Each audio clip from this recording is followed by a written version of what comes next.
네, 여러분 환영합니다.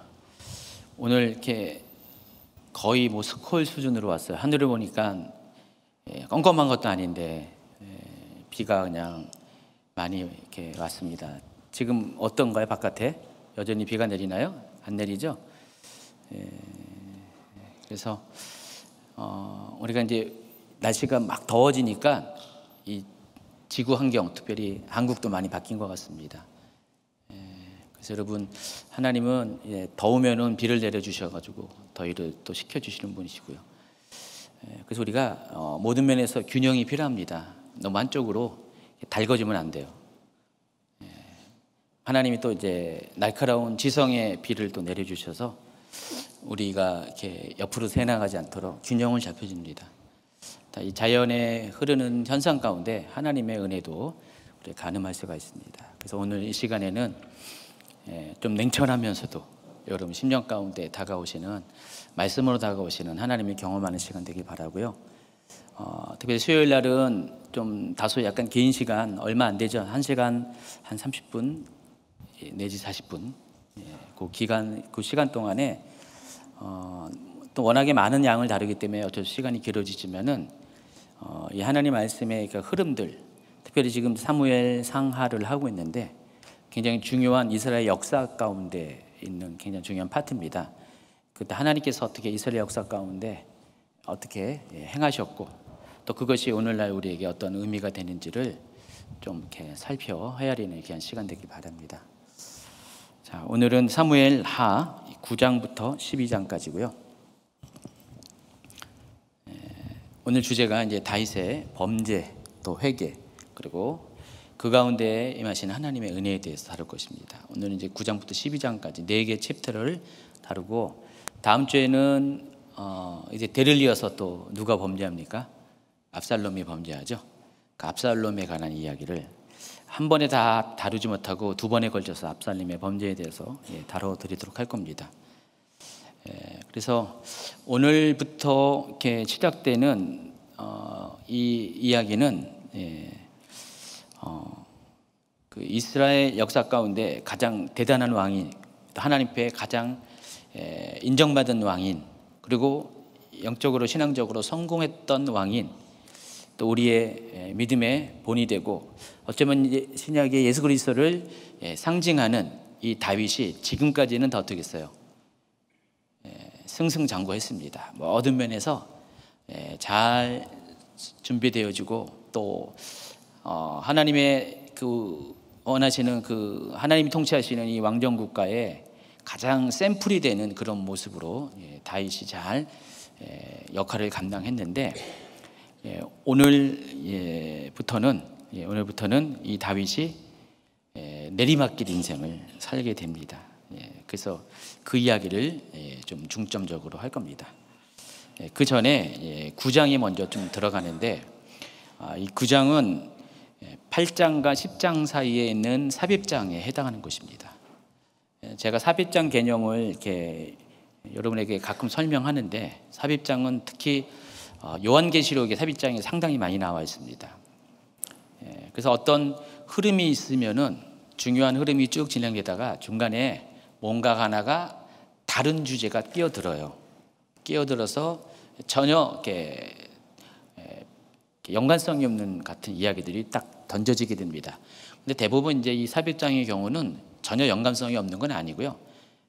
그 앞뒤에 중요한 그 사건들을 그 삽입장을 통해서 뭔가 강조하거나 뭔가 좀 더 부연 설명하고자 할 때 보통 경우는 삽입장이 그런 용도로 사용됩니다. 자, 오늘도 이제 전쟁 사이에 있는 삽입장이고요. 8장에는 다윗이 이제 왕국이 이제 안정이 되면서 여러 주변의 국가들을 이렇게 복속시키는, 정복시키는 그런 이야기들이 쭉 나와 있고요. 또 10장에 가면은 또 한 번의 정복 전쟁이 일어납니다. 2차 정복 전쟁이 있는데 그 중간에 잠깐 다른 이야기가 끼어들었습니다. 이 9장에서는 다윗 왕이 그 요나단의 아들 무비보셋을 선대하는 이야기가 기록되어 있습니다. 다윗이 이제 정치 종교적으로 또 군사적으로 또 국력이 모든 것들이 좋아지고 안정이 되니까 오래전에 요나단과 맺은 언약을 떠올리게 됩니다. 그 언약의 내용이 사무엘상 20장과 23장에 있는데 한번 읽어주세요. 요나단이 다윗에게 이르되 평안히 가라. 우리 두 사람이 여호와의 이름으로 맹세하여 이르기를 여호와께서 영원히 나와 너 사이에 계시고 내 자손과 네 자손 사이에 계시리라 하였느니라 하니 다윗은 일어나 떠나고 요나단은 성읍으로 들어가니라. 두 사람이 여호와 앞에서 언약하고 다윗은 수풀에 머물고 요나단은 자기 집으로 돌아가니라. 서로 다른 시간대에 이제 다윗이 두 번에 걸쳐서 요나단과 언약을 맺고 확인하는 그런 장면을 소개하고 있습니다. 여러분께 아시다시피 요나단과 다윗은 친구 사이로 알고 있는데 실은 친구가 아니죠. 나이 차이가 꽤 나요. 거의 20년 가까이 나이 차이가 납니다. 요나단은 이제 큰 형에 해당하고요. 근데 요나단이 다윗을 너무너무 좋아했습니다. 왜 좋아했냐면은 요나단과 다윗은 닮은 꼴이 많아요. 비전과 하나님에 대한 신앙과 열정 이런 모든 것들이 정말 많이 닮았습니다.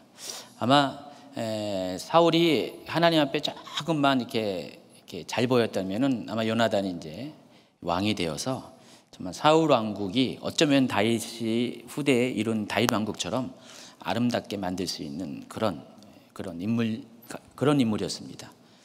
그래서 요나단은 다윗을 너무너무 좋아했기 때문에 형제간의 언약과 같은 그런 수준의 그런 언약을 맺습니다. 그 친구 또 정치적으로는 동맹이겠죠. 이런 것들을 맺는 게 그 장면입니다. 근데 그 내용에 보면은 다윗과 요나단이 서로 언약을 통해서 서로를 위해주고 감싸주고 정말 모든 면에서 서로의 친구가 되는, 적이 아닌 친구가 되는 그런 언약을 맺습니다. 왜 이런 언약이 필요했을까요? 굳이 이런 언약을 안 해도 되는데, 근데 언약을 한 이유가 다른 게 아니라 사울 때문에 그렇죠. 사울이 끊임없이 다윗을 죽이고자 하고 적으로서 다가오니까 그런 상황 가운데 요나단은 그 다윗을 관계를 놓치기 싫어서 이런 언약을 통해서라도 다윗을 자기의 그런 사람으로 붙잡고 싶었습니다. 그래서 그런 언약을 맺습니다. 그런데 이 언약이 당대 두 사람만의 언약으로 그친 것이 아니라 좀 더 확장돼서 후손에까지 너희 후손과 또 나의 후손도 똑같이 우리가 지금 이 언약을 맺은 것처럼 똑같이 그들 또한 서로를 존중하고 사랑하고 평화가 있을 것이라는 그런 언약을 맺습니다. 이 언약이 오래전에 있었어요. 그리고 그 언약의 당사자인 요나단은 이미 전쟁터에서 죽음을 당하고요. 그리고 또 시간이 많이 흘렀습니다. 이제 모든 것이 안정이 되자 다윗은 비로소 오래전에 맺은 그 요나단과의 언약을 떠올리면서 9장 1절에 보니까 요나단의 그 후손들에 대해서 수소문해서 그들이 어디 있는가를 찾기를 원했습니다. 읽어주세요. 다윗이 이르되 사울의 집에 아직도 남은 사람이 있느냐? 내가 요나단으로 말미암아 그 사람에게 은총을 베풀리라 하니라. 그런데 이게 여러분 이게 쉬운 결정은 아니에요.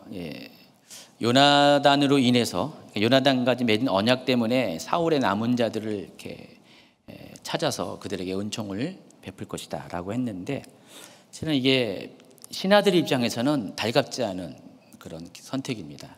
왜냐면은 여러분 지금 우리 이제 우리 한국 역사 보면은 뭐 조선 시대나 뭐 이런 쭉 보면은 항상 정권이 바뀔 때마다 왕조가 바뀔 때마다 뭐 동서양을 막론하고 공통적으로 인간사회에 있는 현상 중에 하나가 앞전 왕조의 남은 자들은 어떻게 해요? 전부 다 죽였습니다. 왜냐하면 남겨뒀다가 언젠가는 다시 그들이 자신의 왕권을 찾으려고 반란을 일으키기 때문에 대개의 경우는 다 씨를 말려서 죽여버립니다.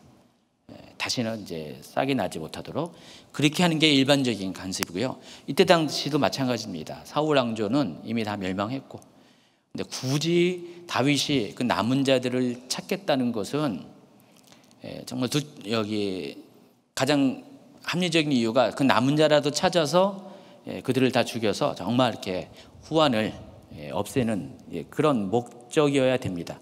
그런데 다윗은 그러지 않고요. 거꾸로 혹시 남은 자들 중에서 힘들고 어려운 상황 가운데 빠져 있으면 그들을 다시 이렇게 선대해서 복권시켜 가지고 그들의 삶을 다시 보살펴 주겠다. 그 얘기를 꺼내는 것입니다. 아마 여러분이 다윗의 신하였으면은 말렸을 거예요. 왕이시여, 그러면 안 됩니다. 아무리 이렇게 왕이 이렇게 마음이 착하시고 또 긍휼이 많으신 분이라도 그건 좀 곤란하지 않습니까? 라고 아마 분명히 여러분이 조언을 했을 것입니다. 근데 다윗은 그럼에도 불구하고 다윗의 생각하는 바를 실행해 옮깁니다. 그래서 수소문에서 누구를 찾냐면은 사울 가문의 종이었던 시바라는 사람을, 발음 잘하세요? 시바라는 사람을 찾게 됩니다. 나중에 이제 시바가 또 나와요. 뒤에 보면은요. 그리고 시바를 통해서 또 누구를 찾게 되냐? 무비보셋을 찾게 됩니다. 다행히 무비보셋은 사울의 가문 중에서 다윗과 언약을 맺은 요나단의 아들이었습니다. 그래서 16장 뒤쪽이네요. 제가 이제 그 배경 설명을 하다 보니까 쭉 그렇게 그 얘기가 이제 236페이지 그 얘기가 쭉 나오는 거고요. 이제 벌써 이제 한참 넘어갔어요. 236페이지 맨 밑으로 가시기 바랍니다. 그래서 시바를 통해서 그 무비보셋을 존재를 알게 됐습니다. 자, 9장 2절부터 읽어주시기 바랍니다. 사울의 집에는 종 한 사람이 있으니 그의 이름은 시바라. 그를 다윗의 앞으로 부르매 왕이 그에게 말하되 네가 시바냐 하니 이르되 당신의 종이니이다 하니라. 왕이 이르되 사울의 집에 아직도 남은 사람이 없느냐? 내가 그 사람에게 하나님의 은총을 베풀고자 하노라 하니 시바가 왕께 아뢰되 요나단의 아들 하라가 있는데 다리 저는 자니이다 하니라. 왕이 그에게 말했다. 그가 어디 있느냐 하니 시바가 왕께 아뢰되 로드발 암미엘의 아들 마길의 집에 있나이다 하니라. 제가 미리 고증을 안 드렸는데 시바의 나이가 꽤 됐어요. 여기요. 그 목소리는 아니고 약간 할아버지 목소리입니다. 제가 미리 고증을 드리는데 여기서는 미리 안 드려서 다시 한번 제 목소리를 한번 해주시기 바랍니다. 사울의 집에는 종 한 사람이 있으니 그의 이름은 시바라. 그를 다윗의 앞으로 부르매 왕이 그에게 말하되 네가 시바냐 하니 이르되 당신의 종이니이다. 맞습니다. 이 목소리입니다. 왕이 이르되 사울의 집에 아직도 남은 사람이 없느냐? 내가 그 사람에게 하나님의 은총을 베풀고자 하노라 하니 시바가 왕께 아뢰되 요나단의 아들 하나가 있는데 다리 저는 자니이다 하니라. 왕이 그에게 말하되 그가 어디 있느냐 하니 시바가 왕께 아뢰되 로드발 암미엘의 아들 마길의 집에 있나이다 하니라. 확실히 이게 프로는 다르죠, 그렇죠? 한번 박수로 격려해 주시기 바랍니다. 그냥 착하면 바로 나오세요. 근데 요즘 이렇게 성우가 좀 이렇게 가라앉는 직업이라서 실력인데도 이렇게 언젠가 뜨겠죠, 하나님 나라에서. 성우가 먹고 살기 힘듭니다. 그래서 요즘 알바 열심히 하고 계세요. 실은 신학교 다녀서 올해 졸업반입니다, 집사님이. 여기 보니까 로드빌이라는 이렇게 지명이 언급이 됩니다. 자, 이 로드빌이 어디냐면은 로드발이죠. 로드발이 어디냐면은 마하나임 지방에 있습니다. 요단 동편에. 여러분 마하나임이 어디죠? 사울 왕국의 후예인 이스보셋이 요단 동편으로 건너가서 거기서 마하나임에서 다시 왕국을 재건시키죠. 바로 그 지역을 말한 것입니다. 그 지역에 요단 동편에 있는 한 성읍이 로드발입니다. 이 로드발이 마하나임 지방에 있는 것을 어떻게 하냐면은 사무엘하 17장 27절에 보면은 한 번 더 로드발이 언급이 되는데 그 로드발이 바로 마하나임 지방에 있다는 것을 여기서 언급을 하기 때문에 그래요. 이것도 17장 27절을 읽어주세요. 다윗이 마하나임에 이르렀을 때 암몬 족속에게 속한 라빠 사람 나스의 아들 소비와 로데발 사람 암미엘의 아들 마길과 로글림 길리압 사람 바르실레가 바로 이 사람들이 다윗이 마하나임에 가했을 때 이 17장 27절은 다윗이 이제 압살롬을 피해서 도망갈 때 그 내용인데 그때 마하나임으로 도망가는데 그때 여기서 로드발 사람 마길이 등장을 합니다. 그래서 로드발은 마하나임 지방에 있는 요단 동편에 있는 땅이라는 것을 알 수가 있습니다. 로드발의 이 단어, 이 지명의 히브리어는 뜻이 목초지가 없는 이란 뜻이에요. 로라는 그 히브리어가 이제 부정을 나타내는 거거든요. 낫이란 뜻입니다. 무엇이 아니다, 없다라는 뜻인데 그래서 목초지가 없다라는 뜻이에요.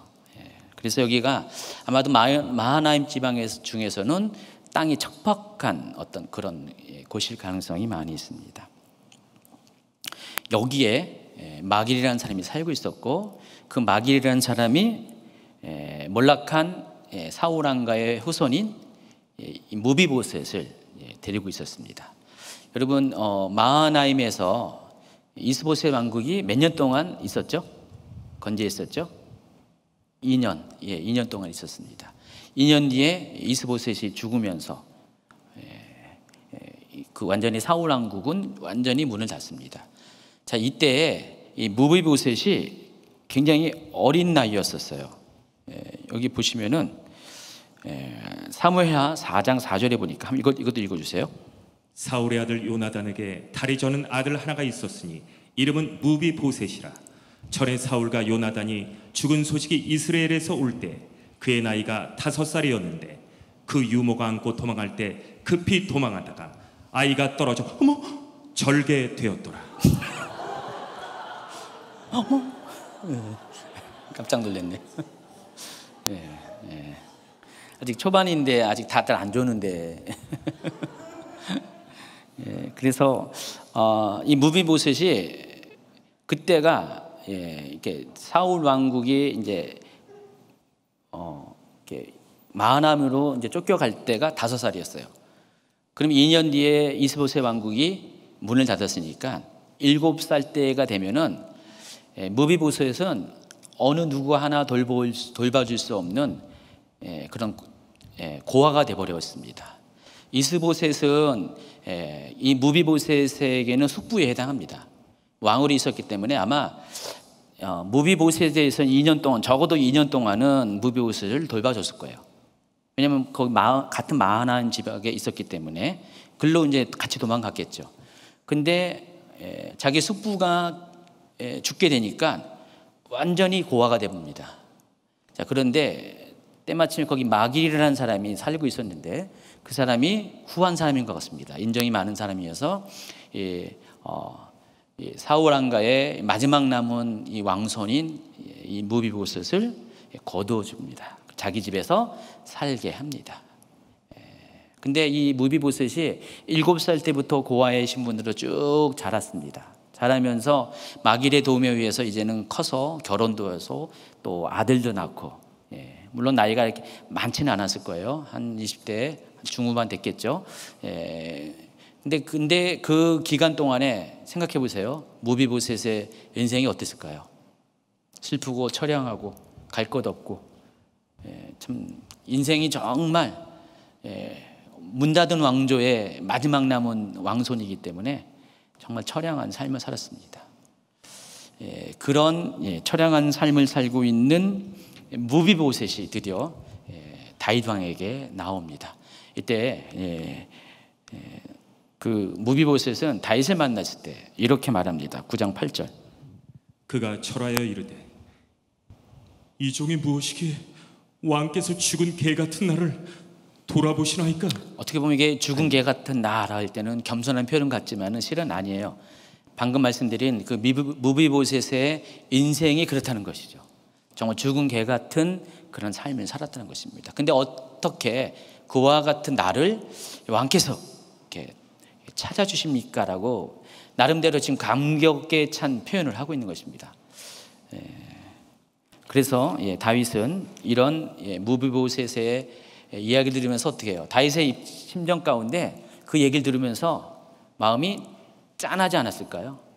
자기가 정말 사랑하는 그냥 형인 요나단의 아들이잖아요. 근데 그 요나단의 아들이 무비보셋이 5살 때 도망치다가 떨어져서 다리가 장애를 입고 또 7살 때는 천의 고아가 되어가지고 아무도 돌볼 수 없는 그런 상태에서 그냥 그나마 인심이 후한 마길이라는 사람이 걷어서 지금 20년 가까이를 이렇게 혼자서 이렇게 살아왔던 거예요. 처량한 삶을 살아왔는데 그걸 얘기를 쫙 들으니까 다윗의 입장에 어떻게 해요? 요나를 생각할 때 마음이 짠할 것입니다. 그래서 다윗은 결심을 합니다. 주변에서 뭐라고 하든 간에 왜 그런 사울의 후손을 거둬들입니까? 라고 비난을 하던 간에 부하들이 딴지를 걸던 간에 다윗은 결정을 하고 자 이렇게 약속을 합니다. 2가지 약속을 하는데 한번 5절부터 또 읽어주세요. 다윗 왕이 사람을 보내어 로드발 암미엘의 아들 마길의 집에서 그를 데려오니 사울의 손자 요나단의 아들 무비보셋이 다윗에게 나와 그 앞에 엎드려 절하매 다윗이 이르되 무비보셋이여 하니 그가 이르기를 보소서 당신의 종이니이다. 다윗이 그에게 이르되 무서워하지 말라. 내가 반드시 네 아버지 요나단으로 말미암아 너에게 은총을 베풀리라. 내가 네 할아버지 사울의 모든 밭을 다 너에게 도로 주겠고 또 너는 항상 내 상에서 떡을 먹을지니라 하니. 여기까지만 아까 8절은 읽었고요. 자 이렇게 다윗은 2가지 약속을 합니다. 첫 번째는 뭐죠? 사울에게 속했던 모든 전답을 주겠다는 거죠. 저는 아니죠. 우리는 여기 노는 없었고 이때는 밭을 다 주겠다. 모든 부동산을 다시 해보시겠다. 또 한 가지는 다윗과 함께 항상 상에서 같이 먹겠다. 여러분 왕과 같이 밥을 먹는 사람 누굴까요? 왕족이에요. 왕족입니다. 왕족밖에 없습니다. 평상시에 왕과 같이 밥을 먹는 사람들은 왕족이에요. 그래서 이 같이 밥을 먹겠다 이 말은 뭐죠? 다시 왕족의 대우를 할 것이고 어쩌면은 다윗에게 있어서 이 무비보셋은 아들과 같이 내가 너를 지금부터 선대하겠다 그 얘기를 합니다. 여러분 20년 가까이 정말 이렇게 오갈 데 없이 이렇게 눈칫밥 먹으면 눈칫밥은 아니겠지만은 처량한 삶은 개 같은 삶을 살았던 이 무비보셋의 입장에서 다윗이 모든 재산을 다시 돌려줄 것이다. 사울의 재산이 작지 않았을 거 아니에요? 그걸 다 돌려줄 것이고 또 이제는 왕자처럼 대우해 줄 거다라고 할 때 얼마나 감격스럽겠어요. 눈물이 펑펑 났을 거예요. 그래서 아까 그 8절에 그 얘기를 하는 겁니다. 죽은 개 같은 나를 어찌해서 돌봐 주십니까? 너무 감격한 표현이라는 것입니다. 그 다음에 다윗은 아까 찾았던 그 시바를 다시 불러들여서 시바에게 이렇게 명령을 합니다. 9절부터 왕이 사울의 시종 시바를 불러 그에게 이르되 사울과 그의 온 집에 속한 것은 내가 다 네 주인의 아들에게 주었노니 너와 네 아들들과 네 종들은 그를 위하여 땅을 갈고 거두어 네 주인의 아들에게 양식을 대주어 먹게 하라. 그러나 네 주인의 아들 무비보셋은 항상 내 상에서 떡을 먹으리라 하니라. 시바는 아들이 15명이요 종이 20명이라. 시바가 왕께 아뢰되 내 주 왕께서 모든 일을 종에게 명령하신 대로 종이 준행하겠나이다 하니라. 무비보셋은 왕자 중 하나처럼 왕의 상에서 먹으니라. 여기 보면은 아까 제가 이렇게 시바가 나이가 많을 것이라고 한 이유가 아들이 15명이라고 했잖아요. 아들이 15 정도가 되면 나이가 꽤 되죠. 그렇죠? 집사님? 그래서 그런 겁니다.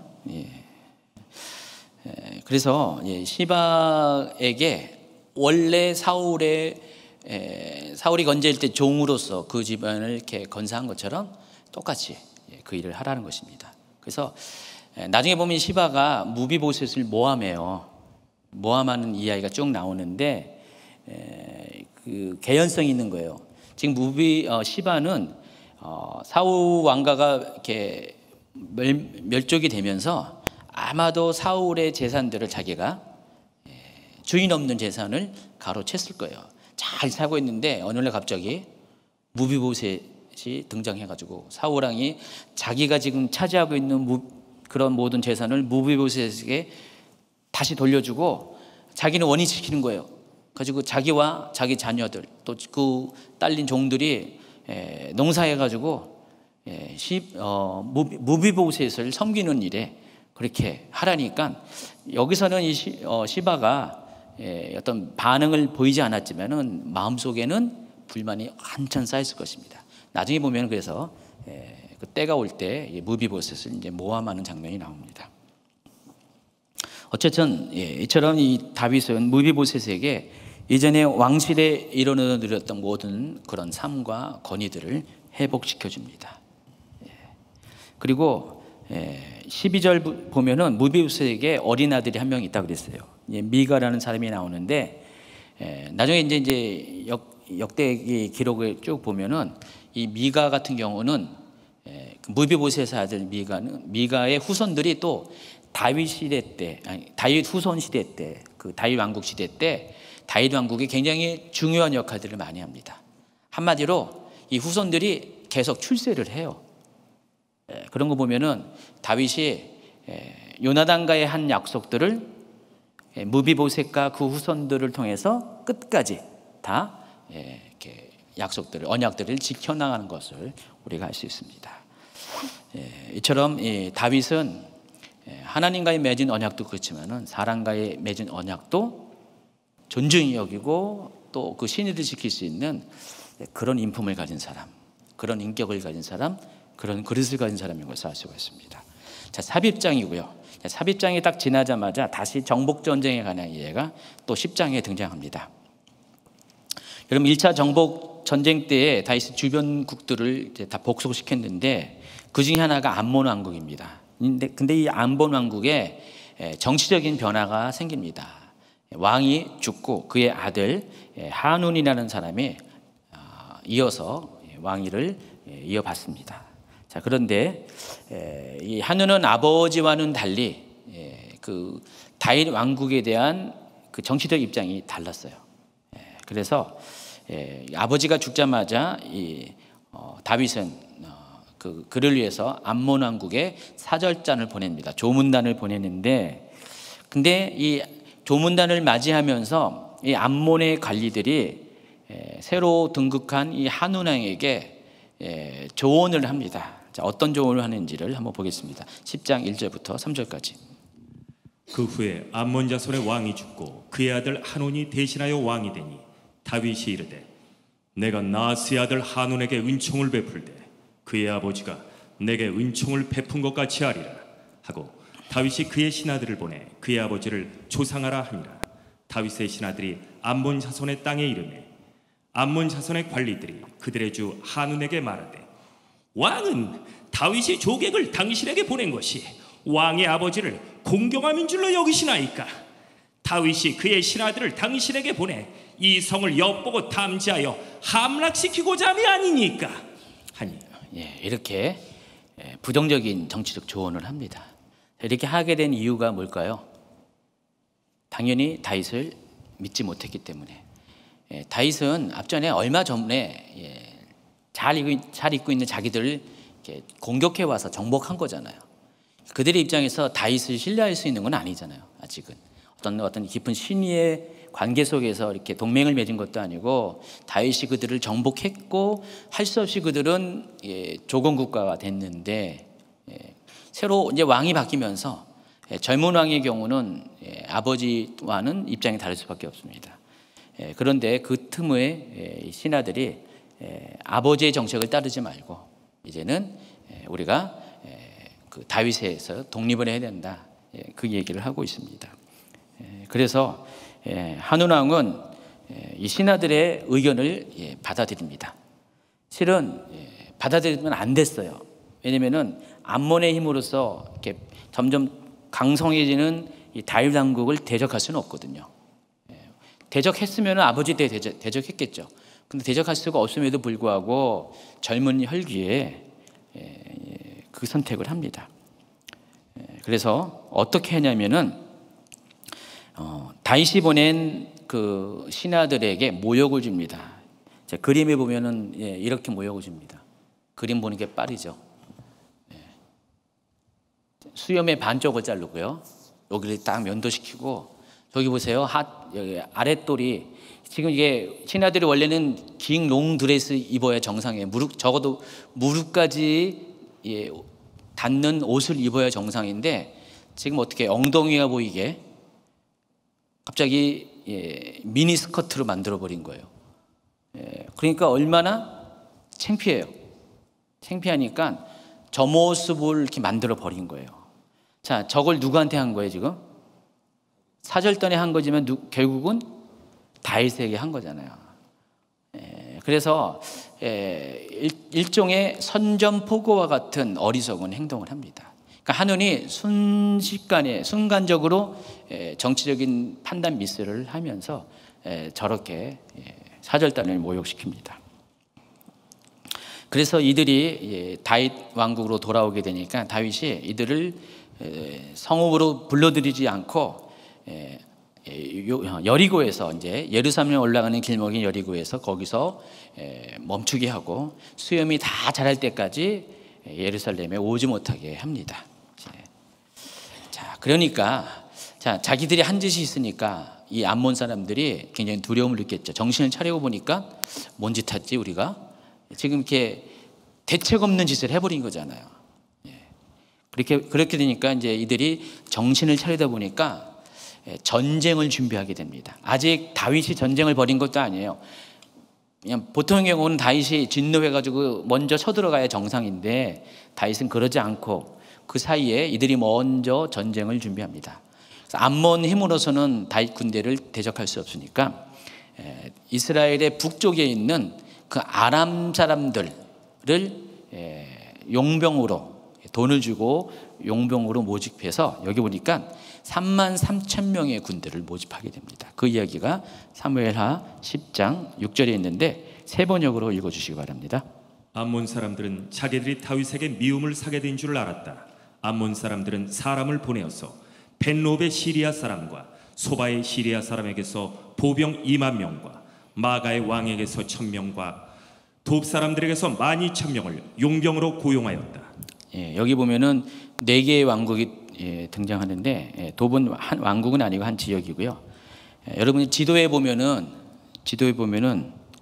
오른쪽 지도가 더 크게 나와 있는데, 지금 이스라엘이 있고 이스라엘 바로 위에 왼쪽 지도에 보면은 마아가가 있습니다. 보이나요? 오른쪽에는 좀 더 크게 보이고요. 마아가가 있고 그 북쪽에 벤롭이라는 또 왕국이 있고요. 그 옆에 다메섹 왕국이 있고요. 그 위에 아람 소바 왕국이 있습니다. 이 4개의 왕국들은 아람족들의 왕국들이에요. 당시 이 아람은 나중에 이제 시대가 흘러가면은 이제 아람이 통일 국가를 이루어서 이스라엘을 북쪽에서 굉장히 괴롭히는데, 아직은 이들이 통일 국가를 이룰 때가 아니었어요. 각각 도시 국가의 형태로 이스라엘 북쪽, 지금의 시리아 지역입니다. 그래서 세 번역은 아예 아람을 시리아로 이렇게 번역을 해봅니다. 그러니까 시리아 지역에서 거기서 이들이 각각 도시 국가의 형태로 존재했었습니다. 그래서 그들에게 전부 다 이렇게 보내서 사람들을 모집한 거예요. 돈 주고 모집해가지고 33,000명. 여기 돕이라는 것은 그 밑에 보면은 암몬의 바로 위쪽에 있는 아람국에 속한 그런 도시는 아니에요.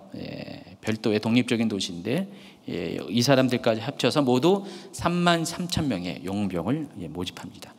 이때 당시는 이렇게 전쟁을 치를 때 용병을 모집하는 것이 특별한 경우가 아니었습니다. 필요하면 이렇게 가능했어요. 이때도 용병을 모집해서 암몬 군대와 이들과 함께 다윗 군대를 맞서기 위해서 전쟁을 시작을 합니다. 다윗이 이 소식을 듣고요, 요압을 보냅니다. 요압과 함께한 정예군들을 보내고요. 그래서 2개의 어떤 전투 지역이 나눠집니다. 그래서 암몬 자손을 상대하는 그런 부대가 있고, 그리고 이 아람 동맹군들을 상대하는 그런 두 부대로 나눕니다. 그래서 한 부대는 요압이 이끌고, 한 부대는 요압의 동생 아비새가 이끌게 됩니다. 그래서 두 개의 그 전투가 벌어지게 되어 있어요. 자, 그런데 전투가 벌어지지 않았습니다. 전투가 벌어지기도 전에 아람 동맹국들이 생각해 보니까 우리가 왜 싸우지? 돈 받고 싸우는 건 맞는데, 그래서 이들이 어느 누구도 선뜻 나서서 전투를 이렇게 선봉으로 쓰려고 하지 않습니다. 왜냐하면 다윗과는 아무런 상관이 없잖아요. 단지 여기 돈 받고 하는데 굳이 내가 먼저 나서서 전쟁을 벌일 이유가 없기 때문에 그들이 서로 망설이는 사이에 그들이 전쟁을 포기하고 그냥 도망을 가버렸어요. 그러니까 전투 자체가 일어나지 않았습니다. 그래서 이 아람 동맹국들이 다 돈 안 받고 그냥 도망가 버리는 거예요. 그러니까 암몬이 보니까 어떻게 해요? 이 상황 자체가 아람 용병들만 믿고 전쟁을 시작했는데 자기들은 도저히 전쟁할 수 없고, 그래서 어떻게 해요? 이들도 전투를 벌이지 않고 어떻게 합니까? 대신에 자기 도읍지인 랍바성으로 들어가서 거기서 문을 걸어지 않고 성을 지키기로 결정합니다. 자, 그 이야기가 10장 7절부터 10장 14절까지가 있는데 13절과 12절부터 세 절을 읽어주시기 바랍니다. 너는 담대하라. 우리가 우리 백성과 우리 하나님의 성읍들을 위하여 담대히 하자. 여호와께서 선히 여기시는 대로 행하시기를 원하노라 하고, 요압과 그와 함께한 백성이 아람 사람을 대항하여 싸우려고 나아가니 그들이 그 앞에서 도망하고, 암몬 자손은 아람 사람이 도망함을 보고 그들도 아비새 앞에서 도망하여 성읍으로 들어간지라. 요압이 암몬 자손을 떠나 예루살렘으로 돌아가니라. 네, 이게 1차 전투입니다. 그리고 나서 2차 전투가 또 시작됩니다. 자, 이 소식을 들은 소바 왕 하닷 에셀이라는 사람이 당시 아람의 소국 중에서 가장 그래도 이렇게 강대국이 소바입니다. 소바의 왕 이름이 하닷 에셀인데, 하닷 에셀의 이름이 도움은 하닷이다라는 뜻이에요. 그래서 여기 이 하닷이라는 것은 당시 수리아 지역에 섬기는 태양신 이름입니다. 그래서 이 하닷 에셀은 뭐죠? 태양신을 섬기는 그런 왕입니다. 그래서 이 하닷 에셀이 아람의 많은 소국 중에서도 가장 리더격에 해당하는 그런 나라였는데, 생각해 보니까 물론 자기 나라에서 이렇게 고용된 용병들도 포함되어 있죠. 자기 소바에서 포함된 용병도 있지만은 이 하닷 에셀이 전투를 벌인 건 아니거든요. 1차 전쟁 때 그냥 자기 나라에서 속한 사람들이 가서 용병으로 착출돼서 전쟁터에 나간 것이에요. 근데 그들이 전투도 벌이지 않고 도망쳐 버렸습니다. 요압 앞에서. 그러니까 하닷 에셀이 보니까 자존심이 상한 거예요. 그래도 어떻게 그렇지? 전투도 안 하고 도망쳐? 그래서 하닷 에셀이 자기의 자존심을 세우기 위해서 이제는 본격적으로 왕국 차원에서 각 군대들을 모집합니다. 그래서 주변에 있는 아람 왕국들에게 연통을 넣어서 모두 군대를 끌고 이스라엘군과 우리 싸우자 해가지고, 이제는 전에는 어떤 개인 단위로 이렇게 용병에 색출되어서 모였다면은 이제는 국가 단위로 왕들이 연합해서 진짜 본격적인 아람 동맹국이 형성이 돼서 다윗의 군대와 마주치게 됩니다. 자, 이 소식을 딱 들었어요. 다윗 생각하기에는 전에는 그냥 요압만 보냈는데 이제는 판이 다른 거예요. 전면전입니다. 국가 간의 전쟁이 벌어졌어요. 그래서 다윗이 직접 자기가 나서기로 결정합니다. 여러분, 이때 당시에는요, 전쟁이 벌어지면 왕의 역할은 뭐예요? 선봉에 서는 거였습니다. 그게 가장 용감한 왕이고 가장 존경받는 왕입니다. 다윗이 여지껏 그래 왔었는데, 그동안은 잘 그래 왔었는데, 이때는 이 암몬이 반란을 일으킬 때는 굳이 그러지 않았어요. 요압의 힘으로도 충분히 감당할 수 있을 것이라 생각했는데, 지금은 상황이 아람 동맹군과 진짜 전쟁다운 전쟁이 벌어지게 되니까 여기에 다윗도 출병을 하게 됩니다. 자, 전투가 벌어졌고 전투의 결과 아람 동맹군이 4만 명이 전사를 하고요. 이 동맹국의 군사령관 소박도 죽음을 당합니다. 한마디로 대승을 하게 됩니다. 자, 그러자 이 아람 왕들은 이 이스라엘의 실력을 이제는 알아봤습니다. 그래서 더 이상 전쟁하면 안 되겠다 해서 다윗과 하친을 요구했고요. 그들이 전쟁터에서 물러나게 됩니다. 그리고 스스로 자기들이 이제 다윗 왕국을 섬기겠다, 조공국으로 스스로 이렇게 다짐을 하게 됩니다. 그리고 더 이상은 이제 암몬과 엮이지 않기로 결정을 하게 됩니다. 그 이야기가 15절부터 19절까지 좀 같이 읽어주세요. 아람 사람이 자기가 이스라엘 앞에서 패하였음을 보고 다 모임에 하다네셀이 사람을 보내 강 건너쪽에 있는 아람 사람을 불러내매 그들이 헬람에 이르니 하다네셀의 군사령관 소박이 그들을 거느린지라. 어떤 사람이 다윗에게 알림해 그가 온 이스라엘을 모으고 요단을 건너 헬람에 이르매 아람 사람들이 다윗을 향하여 진을 치고 더불어 싸우더니 아람 사람이 이스라엘 앞에서 도망한지라. 다윗이 아람 병거 700대와 마병 4만 명을 죽이고 또 그 군사령관 소박을 치매 거기서 죽으니라. 하닷 에셀에게 속한 왕들이 자기가 이스라엘 앞에서 패함을 보고 이스라엘과 화친하고 섬기니 그러므로 아람 사람들이 두려워하여 다시는 암몬 자손을 돕지 아니하니라. 자, 그런데 우리가 이제 겉으로 보면은 뭐 이렇게 맨 처음에 암몬이 이제 이스라엘에 반역을 일으켰고 또 용병을 사서 이스라엘과 이제 대항하려고 꼭 이스라엘 공격하는 게 아니라 이스라엘이 공격해 올 거니까 막으려고 용병을 사서 했다가 그들이 다 도망을 가니까 또 그 용병들이 속한 그 아람 왕국의 왕인 이 하닷에셀이 자존심 때문에 아람 왕국들을 전부 다 규합해 가지고 전면적으로 이스라엘을 이제 공격을 하는 그런 형태로 전쟁이 이제 벌어지게 됩니다. 그런데 겉으로는 그렇게 보이는데 실은 속살을 내다보면은 하닷에셀이 이스라엘을 맞서서 싸우려고 하는 이유가 있었어요. 왜 그랬냐? 여기는 그때 당시에 이 지역의 정치적인 그런 어떤 정세가 그랬기 때문에 그래요. 지금까지 여러분 그 말씀드린 것처럼 이 아람 왕국은 통일 국가가 아니었기 때문에 각각의 분열된 나라들이 이렇게 많이 존재했습니다. 어느 시대든 간에요. 한 지역에서 어느 한 나라가 강성해질 때는 다 이유가 있어요. 뭐냐면은 특별히 이 정도의 시대 때는요.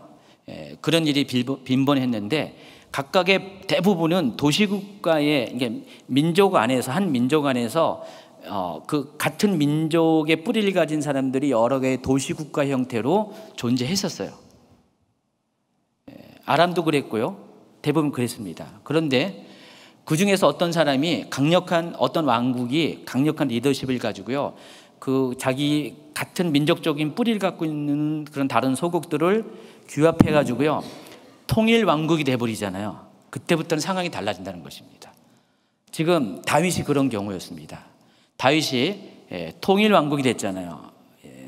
유다와 나머지 북쪽에 있는 11지파가 합쳐져 가지고 통일 왕국이 됐어요. 그 전에 두 나라로 분열왕국 시대 때는 힘이 없었는데 통일 왕국이 되니까 힘이 합쳐지잖아요. 또 다윗은 강력한 리더십이 있었고요.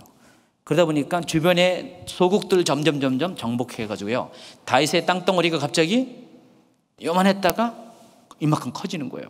이 모습을 하닷에셀이 지켜봤습니다. 나름대로 소바 왕으로서 아람을 대표하는 그런 왕국이었고, 다른 말로 보통 맹주라고 하잖아요. 그랬었는데 다윗 왕국이 점점 확대되는 것들을 보고 있었습니다. 어떻게 했을까요? 긴장을 했겠죠. 이대로 나면 안 되는데. 그런 생각을 하던 차에 마침 암몬이 그렇게 전쟁에 그런 단초를 제공하는 일을 해버렸습니다. 그래서 이 기회를 틈타서 전에 혼자서 아람의 왕국들을 같이 동맹하자 하면은 안 할 텐데 지금 이렇게까지 되니까 아람 왕국들이 어떻게 해요? 자기의 말을 따를 수밖에 없는 상황이 되니까요.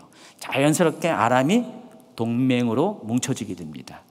그래서 하닷 에셀이 원한 것은 이 동맹을 통해서 다윗을 무찌르고 자기가 그 지역에 강력한 군주가 되기를 원했던 것이었어요.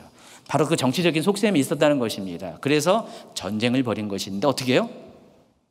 자기 계획대로 되지 않고 오히려 참패를 당하고 오히려 더 조공국의 신세로 몰락을 하게 됩니다. 자, 이때부터 다윗 왕국이 이 지역의 패권을 자리 잡게 됩니다. 계속해서 이 다윗 왕국은 확장이 되면서 이때부터 다윗 왕국의 번영기가 시작이 됩니다.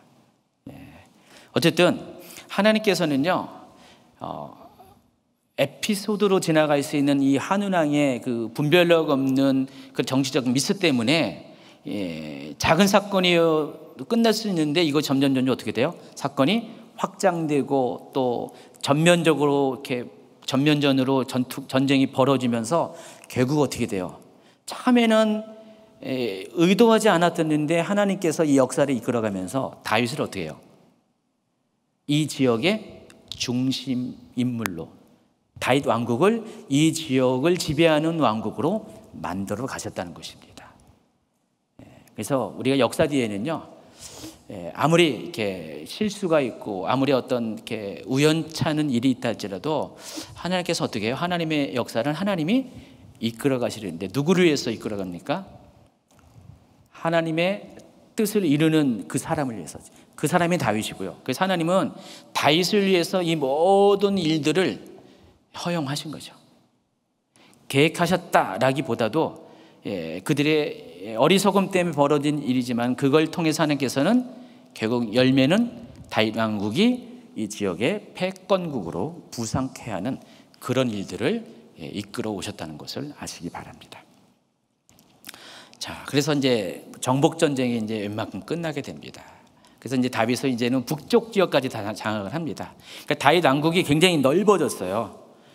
넓어져가지고 그냥 팔레스틴 지역뿐만 아니라 시리아 지역까지 다 확장이 됩니다. 요단 서편만 아니라 요단 동편과 북쪽까지 그러니까 다윗 왕국이 평상시 나중에 이제 다윗 왕국 시대 뒤에 후대에 보면은 그보다 최소 3배 정도의 아주 광활한 영토를 차지하게 됩니다.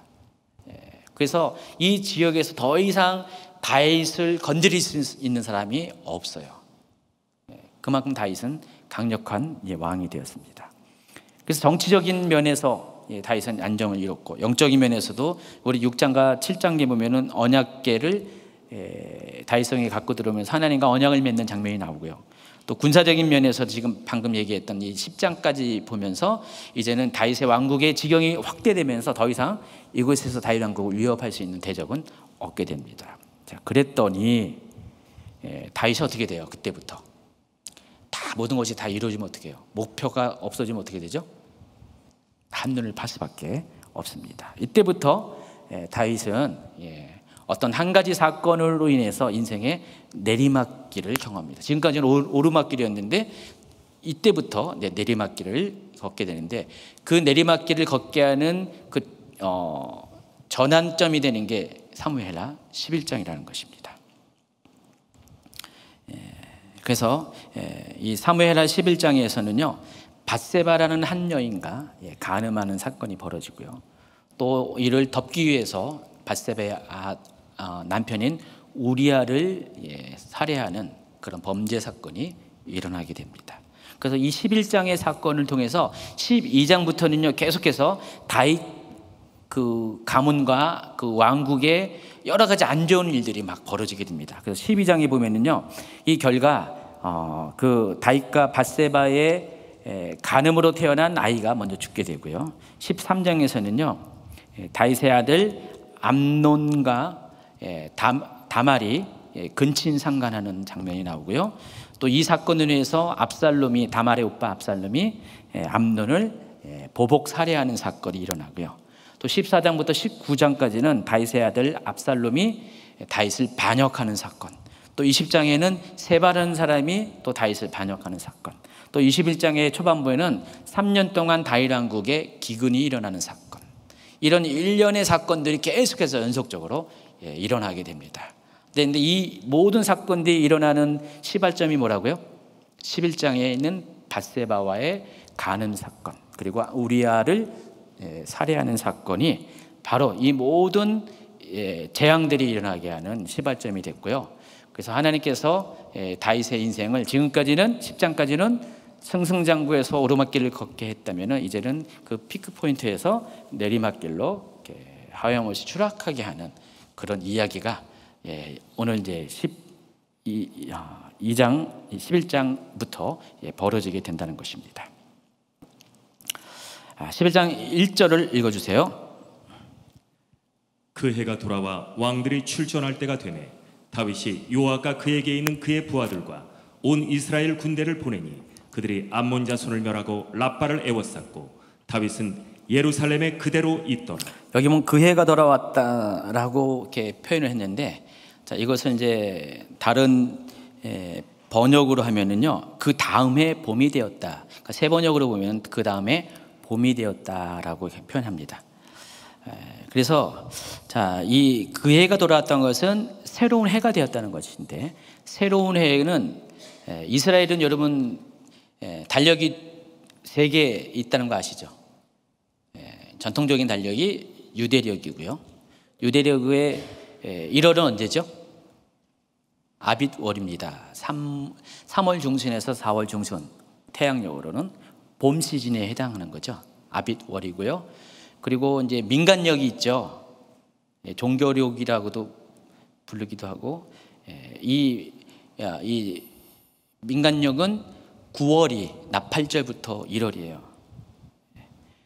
그 외에 이제 태양력이 있잖아요. 그래서 지금 자, 이스라엘은 이제 9월 달이 1월인 그 달력을 지금 쓰고 있어요. 여러분 이번에 이제 유대력 달력 신청했잖아요. 아직 신청 안 한 분 계십니까? 추가 안 받습니다. 그래서 그거 이제 보게 되면은 올해 이제 9월 달이 이스라엘은 1월 달이 됩니다. 근데 예전에는 아비벌이 1월 달이었어요. 그래서 이 아비벌이 돌아오면은 그때 새해가 시작됩니다. 근데 그게 시즌이 무슨 시즌이라고? 봄 시즌이라는 것입니다. 그래서 새 번역에서는 그것을 반영해 가지고 그 다음 해 봄이 되었다라고 이렇게 번역을 합니다. 자, 그런데 또 재밌는 게 이어서 왕들이 출전할 때가 되었다라고도 또 표현을 하고 있습니다.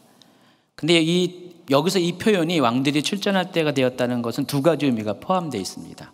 첫 번째는 전쟁을 하기 편한 때가 되었다라는 것입니다. 여기 전쟁과 관련된 표현이잖아요. 왕이 전쟁을 하기에 편한 때가 되었다, 그런 뜻이거든요. 자, 왜 그런 표현을 했냐? 아까 그 계절과 연관되어 있습니다. 자, 암몬을 아까 그 요압이 이스라엘이 이제 암몬 여기 아람 동맹을 이렇게 패퇴시키고 이제 암몬을 이제 남겨놨습니다. 근데 암몬을 공격해서 성을 점령해야 되는데 앞에 10장에는 성을 점령했다는 얘기가 없어요. 없습니다. 없는 이유가 전쟁이 거기서 멈춘 거예요. 왜 그러냐? 우기가 찾아온 거예요. 전쟁을 지속할 수 있는 상황이 아니에요. 이스라엘은 이제 우기가 되면 어떻게 돼요? 비가 오기 때문에 전투하기가 힘들어요. 여러 곳에서 누비되고 막 그래서 전투가 하기가 힘드니까 우기 때는 보통 전쟁을 하다가도 전투가 멈춰버려요. 그리고 다시 봄 시즌이 오가지고 이제 건기가 시작되는 봄 시즌이 오게 되면 다시 전쟁이 재개됩니다. 지금 그런 상황을 말하는 것이에요. 전쟁이 이제 계절이 바뀌면서 전쟁이 하기가 편한 시즌이 온 거예요. 자, 이때 왕들이 나가서 전쟁을 이끌어야 돼요. 그래서 왕이 출전하는 때가 되었다는 것입니다. 그런데 문제는 다윗 왕이 지금 남몬과의 전쟁에 나가서 전쟁을 해야 되는데, 근데 지금 다윗은 어떻게 해요? 전쟁터에 없습니다. 요압을 보내놓고 자기는 지금 왕국에서 지금 휴식을 취하고 있는 것이에요. 지금 사무엘서 이 저자가 왜 이런 표현을 했냐? 그거예요. 다윗이 지금 전쟁터에 나가서 전쟁을 해야 되는 그런 중요한 시기에, 반드시 왕으로서 다윗이 전쟁을 이기는 시기에 지금 다윗이 어떻게 했어요? 왕궁에서 늦잠을 자다가, 늦잠이 아니라 오후 취침을 하다가 잠에 깨어가지고 어슬렁어슬렁 옥상을 돌아다니다가 밑에서 목욕하는 여인을 보고 음욕이 생겨가지고 그를 불러들여서 간음을 해가지고 여러 가지 문제가 생기잖아요. 지금 사무엘서 저자는 그걸 알고 있잖아요. 알고 있는 상황 가운데 지금 역사를 쓰고 있는 거잖아요. 이미 뒤에 뭔 일이라는 걸 알고 있잖아요. 그런 지식 가운데 왕들이 전쟁할 때가 됐는데 왕이 전쟁터에 가지 않았기 때문에 이런 일이 생겼다는 거죠. 사무엘서의 이 저자의 관점에서 그거예요. 그러다 보니까 왕들이 출전할 때가 됐는데 왕이 출전하지 않아서 이렇게 됐기 때문에 지금 그것을 어떻게 비판하는 의미에서 지금 사무엘서 저자는 그 다음 해에 봄이 됐는데 이제 왕이 전쟁할 때가 됐는데 왕이 다윗이 출전하지 않았다라는 의미에서 이런 표현을 했다는 것입니다. 이해하시겠어요? 이해를 하건 말건. 자, 근데 여기 보니까 또 저녁 때라는 표현이 있습니다. 저녁 때는 늦은 오후를 말하는 거고요. 당시 이제 가나안 지방은 지금도 마찬가지지만은 오후 시간이 되면 어떻게 해요? 굉장히 해가 뜨겁습니다. 활동하기가 힘들어요. 그래서 보통 이 시대 사람들은요, 요 때가 되면은 2시부터 4시 사이에 잠을 잡니다. 오침이라고 하잖아요. 오후 취침. 2시부터 4시까지 잠을 자고 4시 정도에 일어나면 그때부터 해가 기울어지기 시작합니다. 더위가 급속히 식어지기 시작해요. 그 저녁에 해가 완전히 질 때까지 점점 서늘해지기 시작합니다. 그래서 활동하기가 가장 좋을 때가 어딜 것 같아요? 바로 그 시간이에요. 오침을 하고 나서 해가 완전히 지기 전까지 그 몇 시간이 굉장히 시원하고 아직 햇빛이 있으면서도 시원한 그런 때입니다. 지금 다윗이 지금 오침을 다 끝내고 이제는 이제 산책하기 편한 그 시간대에 왕궁 옥상에 올라가지고 어슬렁어슬렁 하면서 지금 왕국을 내려다보고 있어요. 여러분 23번 그림을 보여주시면은요, 저기 표시된 데가 어디냐? 다윗의 왕국입니다. 당시 예루살렘의 그런 모습입니다. 다윗 당시의 예루살렘의 모습이에요.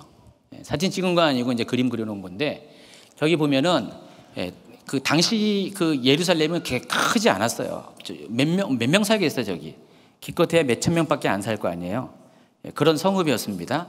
그리고 다윗 왕궁은 어디에 있냐면은 저 다윗 성 중에서 가장 높은 지대에 있었어요. 이때 당시에 대부분의 이스라엘 도시들이 저런 형태였습니다.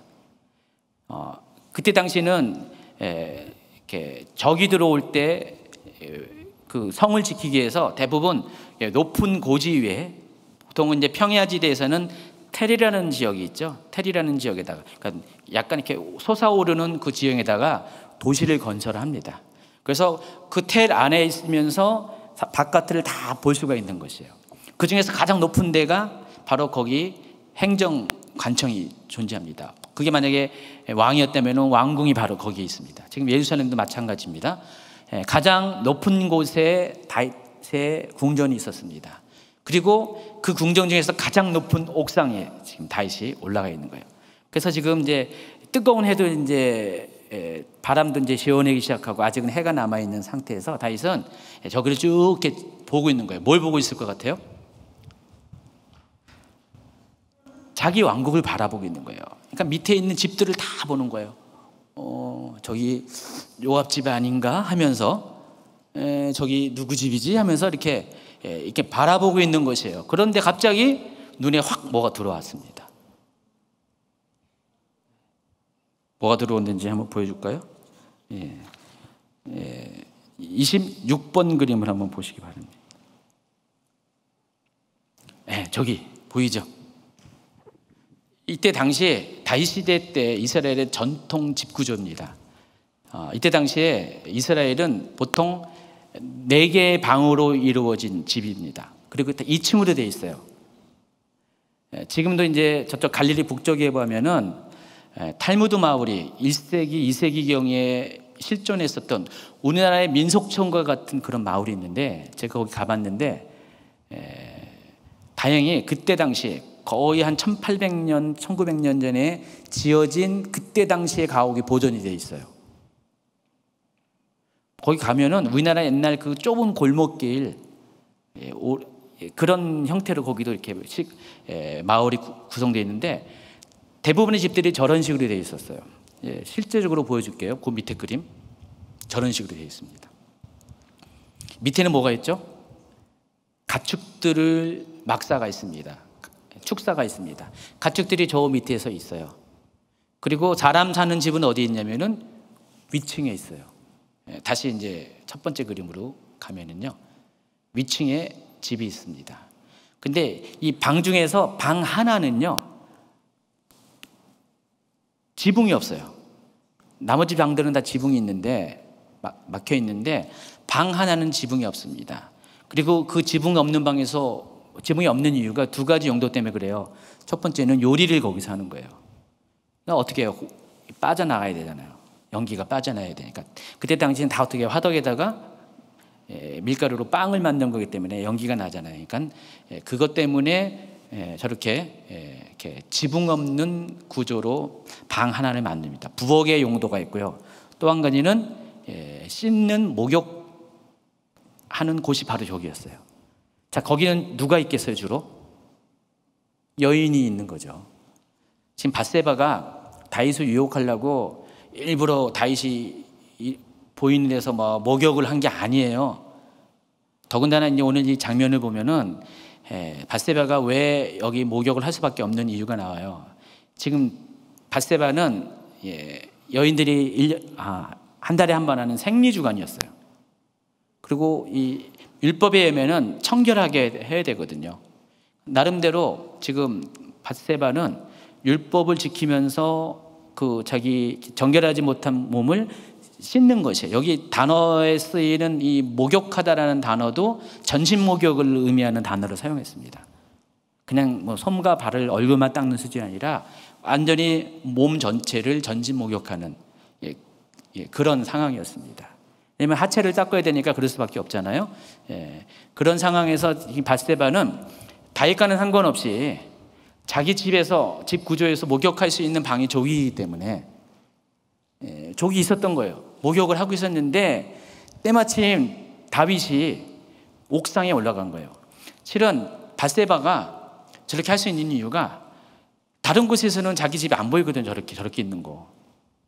오직 자기 집을 저렇게 볼 수 있는 곳은 왕궁밖에 없어요. 더군다나 왕궁의 옥상. 다윗이 거기 옥상에 올라갈 것이라고 생각을 못했어요. 못한 상태에서 갑자기 다윗이 정말 그 위에 올라갔는데 그 시간대에 거기 올라간 겁니다. 그리고 목욕하는 여인을 딱 봤습니다. 여러분 눈 조심해야 돼요. 딱 봤더니 어떻게 돼요?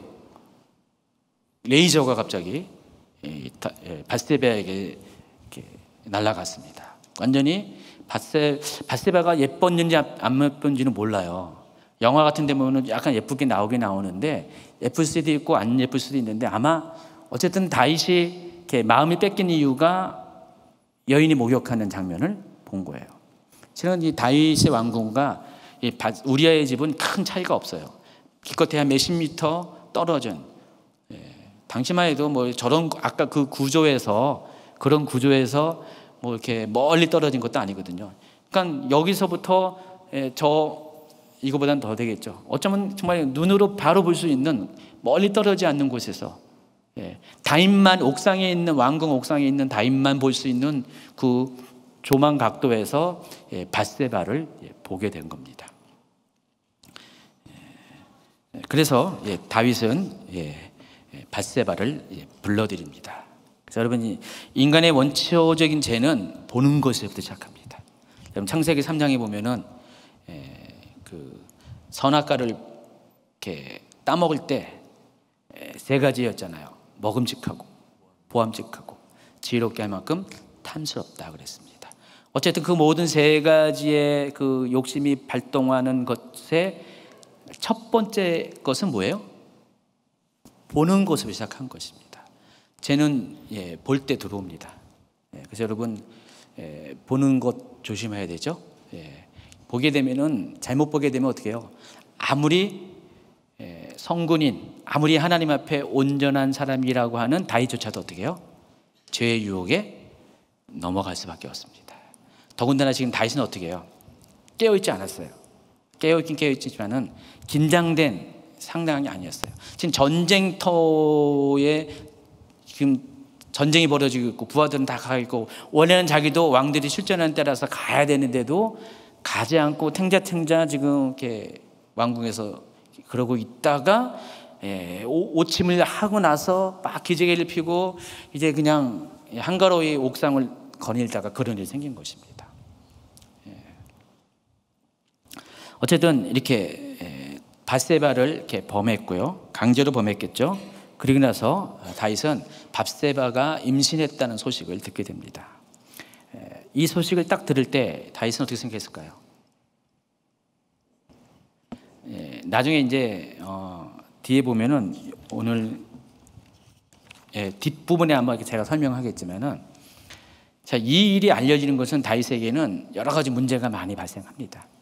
뭐 왕의 입장에서 한 여인을 이렇게 해서 이렇게 임신했다 넘어갈 수도 있는 문제일 수도 있어요.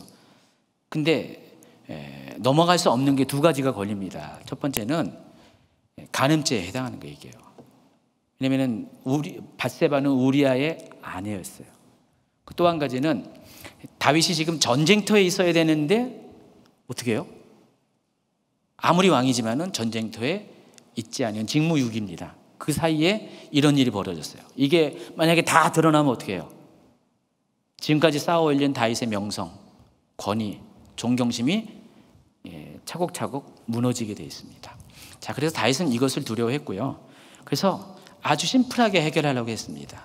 가장 자연스러운 방법으로. 그게 뭐냐? 밧세바를 임신시킨 사람이 내가 아니라 남편이면 문제가 없잖아요. 그래서 아마 임신 초기에 있겠죠.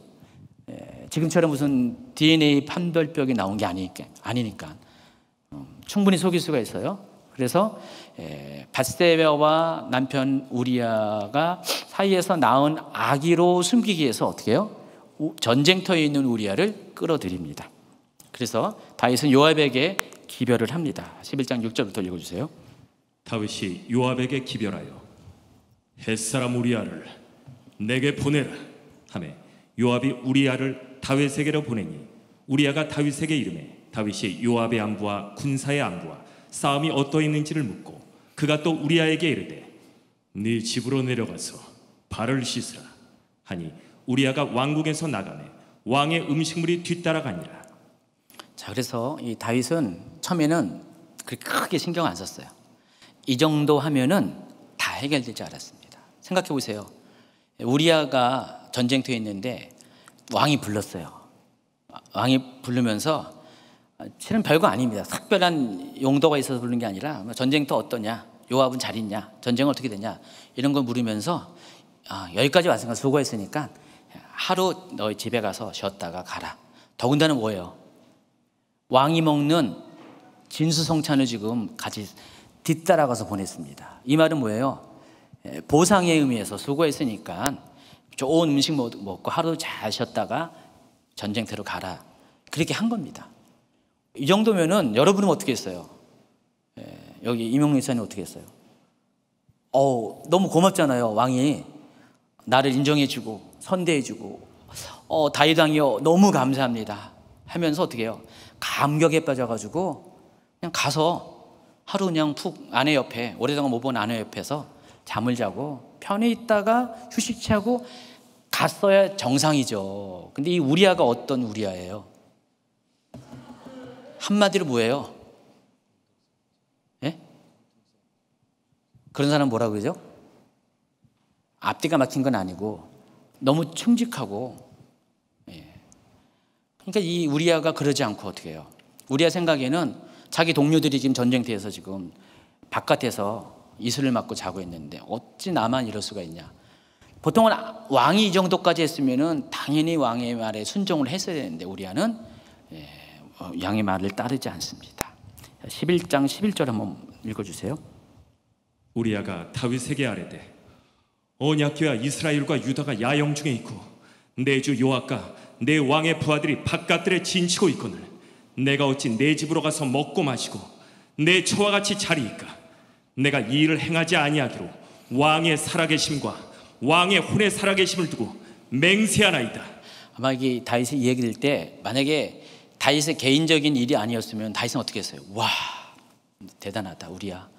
이런 충성된 신하가 어디 있을까? 당장 뭐 한 계급 진급해주고요. 굉장히 했는데 이 상황은 지금 그게 아니잖아요. 다윗이 겉으로는 굉장히 감격해하는 거였지만 속으로는 어떻게 했어요? 헉했을 겁니다. 턱이 쭉 빠졌을 거예요. 아니 이런 바보 같은 녀석 하면서 속으로는 그랬을 것입니다. 그래서 다윗이 한 번 더 권면을 합니다. 11장 12절. 다윗이 우리아에게 이르되 오늘도 여기 있으라. 내일은 내가 너를 보내리라. 우리아가 그날에 예루살렘에 머무니라. 이튿날 다윗이 그를 불러서 그로 그 앞에서 먹고 마시고 취하게 하니 저녁 때 그가 나가서 그의 주의 부하들과 더불어 침상에 눕고 그의 집으로 내려가지 아니하니라. 다윗이 또 작전을 핍니다. 이제 그날은 어쩔 수 없이 여기 있어. 그 다음 날 어떻게 해요? 우리아를 위해서 잔치를 벌여줘요. 잔뜩 술을 먹였어요. 근데도 우리아는 술을 먹었음에도 불구하고 정신줄을 놓지 않고 집으로 안 내려갑니다. 다윗이 어떻게 해요? 참 이렇게 앞뒤가 막힌 녀석이 어디 있을까? 그래서 다윗이 포기를 해버립니다. 어쨌든 간에 우리가 때로는 우리아와 같이 그렇게 살면 안 되겠죠? 아니 또 예하고 그런 사람이 있을 것 같아서 아닙니다. 그래도 불구하고 우리아는 자기의 마음을 지켰습니다. 자기의 본분을 지켰고요. 여러분 우리아는 실은 이스라엘 민족이 아니에요. 헷 족속입니다. 헷 족속은 이방 족속이고 히타이트 민족이라고 세계사에서는 히타이트 민족으로 나옵니다. 그래서 지금 우리아는 이방 민족으로서 이스라엘 나라 안에 들어왔고 거기서 충성을 해서 군대에서 요직을 맡은 장군이 된 사람입니다. 그러니까 우리아는 정말 인간적으로도 그렇고요. 또 신하의 입장에서도 굉장히 다윗이 아껴야 될 정말 이렇게 인물 중에 인물이라는 것입니다. 그런데 그런 우리아를 어떻게 해요? 다윗은 자기의 그 범죄 때문에 어떻게 해요? 그 범죄를 감추고자 우리아를 죽이고자 하는 그런 계획을 짭니다. 그래서 14절부터 읽어주세요. 아침에 되매 다윗이 편지를 써서 우리아의 손에 들려 요압에게 보내니 그 편지에 써서 이르기를 너희가 우리아를 맹렬한 싸움에 앞세워두고 너희는 뒤로 물러가서 그로 맞아 죽게 하라 하였더라. 요압이 그 성을 살펴 용사들이 있는 것을 아는 그곳에 우리아를 두니 그 성 사람들이 나와서 요압과 더불어 싸울 때 다윗의 부하 중 몇 사람이 엎드러지고 사랑해 바세바 햇사람 우리아도 죽으니라. 네. 근데 여기 보면은 우리아만 죽은 게 아니죠. 다윗의 부하들도 영문 없이 까닭 없이 같이 죽게 됩니다. 아마 우리아의 이름 때문에 그럴 거예요. 혼자 죽기 아까우니까 우리아 해서 그럴 가능성이 많습니다. 어쨌든 다윗의 이 같은 행동을 보면은요 어떻게 해요? 처음에는 뭐죠? 단지 죄를 숨기려고 하는 그 낮은 단계의 어떤 거짓으로 시작됐어요. 근데 이게 안 통하니까 어떻게 돼요? 다음 단계로 계속 눈덩이처럼 커집니다. 여러분 죄는 이런 속성이 있습니다. 작은 것으로 시작해가지고요. 이것들이 끊어지지 않으면 어떻게 해요? 점점 언덕을 굴러내리는 눈덩이가 됩니다. 여러분 이렇게 야고보서 1장 15절 한번 읽어볼까요? 저기 자막에 나옵니다. 한번 같이 있습니다. 욕심이 잉태한즉 죄를 낳고 죄가 장성한즉 사망을 낳습니다. 지금 다윗의 경우가 바로 이에 해당하는 것입니다. 다윗의 욕심이 마음속에서 보는 것을 통해서 마음에 잉태됐죠. 그리고 이것이 점점 커지니까 어떻게 해요? 장성하니까 결국 사람까지 죽입니다. 놔두면 결국 자기 자신까지 죽게 되죠. 죄가 이와 같은 속성이 있어요. 딱 다윗에게 맞는 그런 성경 기절입니다. 그래서 우리아가 이제 죽게 되니까 요압은 이 모든 상황을 전령을 통해서 다윗에게 보고합니다. 근데 이 전령을 통해서 쭉 보고하는 내용이 18절부터 25절까지 있어요. 근데 내용을 보면은요, 너무 가증스러운 거예요. 지금 진실은 그게 아니잖아요. 우리아를 죽이기 위해서 다윗이 이렇게 요압과 둘만의 내통을 통해서 모략을 짜가지고 이렇게 한 건데, 여기 보면 어떻게 해요? 다윗이 정말 가증스러운 대화를 합니다. 자, 11장 25절 한번 읽어볼까요? 다윗이 전령에게 이르되 너는 요압에게 이같이 말하기를 이 일로 걱정하지 말라. 칼은 이 사람이나 저 사람이나 삼키느니라. 그 성을 향하여 더욱 힘써 싸워 함락시키라 하여 너는 그를 담대하게 하라 하니라. 지금 그냥 전쟁 중에 우연히 일어난 일이 아니잖아요. 어쩌다 일어난 일이 아니라 이것은 철저히 계획된 거고요. 죽이고자 결정되어 온 것입니다. 근데 또 지금 다윗은 서로 요압과 더불어서 그 말을 전하는 전령들의 손을 통해서, 입을 통해서 정말 속에 없는 가증스러운 말을 하게 됩니다. 하나님께서 들으셨을까 못 들으셨을까요? 사람은 몰라도 하나님은 들으셨습니다. 한편 이 밧세바는요, 이 다윗의 이 모략을 몰랐던 것 같아요. 남편이 죽었다는 소식을 듣고 소리 내어 울고요. 장례를 마치자마자 다윗은 어떻게 해요? 이제 당당하게 밧세바를 아내로 삼습니다. 얘는 더 이상 남의 아내가 아니기 때문에, 가늠죄에 해당하지 않기 때문에, 그래서 다윗은 율법이 범한 이 가늠죄를 피해가게 된다는 것입니다. 그런데 율법에서는 이것이 가늠죄라고 하지 않지만은 진실은 뭐죠? 다윗은 가늠죄입니다. 더구나 가늠죄가 커져서 살인죄까지 행한 그런 죄인 중에 진이라는 것입니다. 자, 그래서 하나님께서는 이 다윗의 악한 행위를 침묵하지 않기로 결정하시고요, 선지자 나단을 보냅니다. 나단을 보내서 다윗의 잘못을 드러내십니다. 근데 재미있는 것은요, 하나님께서 나단을 통해서 다윗의 범죄를 드러낼 때 하신 방법입니다. 하나님은 다윗이 너 잘못했어, 이거 되어 딱 집어서 얘기하지 않고요, 어떻게 하는지 보시면은 하나님의 그런 성품이 얼마나 따뜻한지, 얼마나 은혜가, 이 완용에서도 은혜가 있다는 것을 알 수가 있습니다. 하나님은 정죄의 언어로 죄를 지적하지 않습니다. 다윗 스스로가 죄를 깨달을 수 있는 은혜를 주신다는 것입니다. 물론 하나님이 모든 경우에 이러지는 않지만은 다윗의 경우에 하나님은 이런 방법을 택하세요. 아마도 하나님은 다윗이 깨달을 수 있는 사람이라는 것을 아셨기 때문에 그런 것 같아요. 그래서 나단은 어떻게 합니까? 하나님 가르쳐 주신 대로 부자와 가난한 자의 비유를 통해서 이 사실을 다윗에게 깨닫게 합니다. 12장 1절부터 4절. 여호와께서 나단을 다윗에게 보내시니 그가 다윗에게 가서 그에게 이르되 한 성읍에 두 사람이 있는데 한 사람은 부하고 한 사람은 가난하니 그 부한 사람은 양과 소가 심히 많으나 가난한 사람은 아무것도 없고 자기가 사서 기르는 작은 암양 새끼 한 마리뿐이라. 그 암양 새끼는 그와 그의 자식과 함께 자라며 그가 먹는 것을 먹으며 그의 잔으로 마시며 그의 품에 누움으로 그에게는 딸처럼 되었거늘 어떤 행인이 그 부자에게 오매 부자가 자기에게 온 행인을 위하여 자기의 양과 소를 아껴 잡지 아니하고 가난한 사람의 양 새끼를 빼앗아다가 자기에게 온 사람을 위하여 잡았나이다 하니. 하나님의 언어는 이런 것 같아요. 어떤 사람이 잘못했을 때 그것을 직접적으로 말하지 않고 하나님의 언어는 어떻게 해요? 깨닫게 하는, 비유라는 이야기를 통해서 이렇게 하십니다.